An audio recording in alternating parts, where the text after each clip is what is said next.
Liquor scam లో కీలక పరిణామం చోటు చేసుకుంది. కీలక నిందితుడు అనిల్ చోక్రాను అధికారులు అరెస్ట్ చేశారు. ఈ కేసులో A49 నిందితుడిగా అనిల్ ఉన్నాడు. డిస్టిలరీస్ నుంచి వచ్చిన డబ్బును షెల్ కంపెనీలకు చోక్రా మళ్లించినట్లుగా అధికారులు తెలిపారు. ఆ తర్వాత బ్లాక్ మనీని సిండికేట్ పెద్దలకు పంపినట్లుగా గుర్తించారు. 77.55 కోట్ల డబ్బును అదాన్, లీలా, స్పై ఆగ్రో డిస్టిలరీస్ నుంచి 4 షెల్ కంపెనీలకు మళ్లించాడు చోక్రా.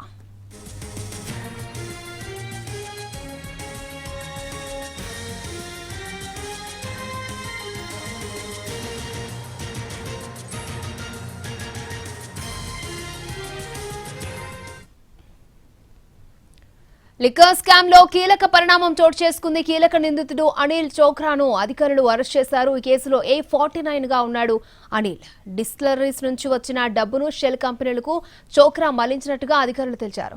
ఆ తర్వాత బ్లాక్ మనీని సిండికేట్ పెద్దలకు పంపినట్లుగా గుర్తించారు. 77.55 కోట్ల డబ్బును అదాన్, లీలా, స్పై ఆగ్రో డిస్టిలరీస్ నుంచి 4 షెల్ కంపెనీలకు మళ్లించాడు అనిల్ చోక్రా.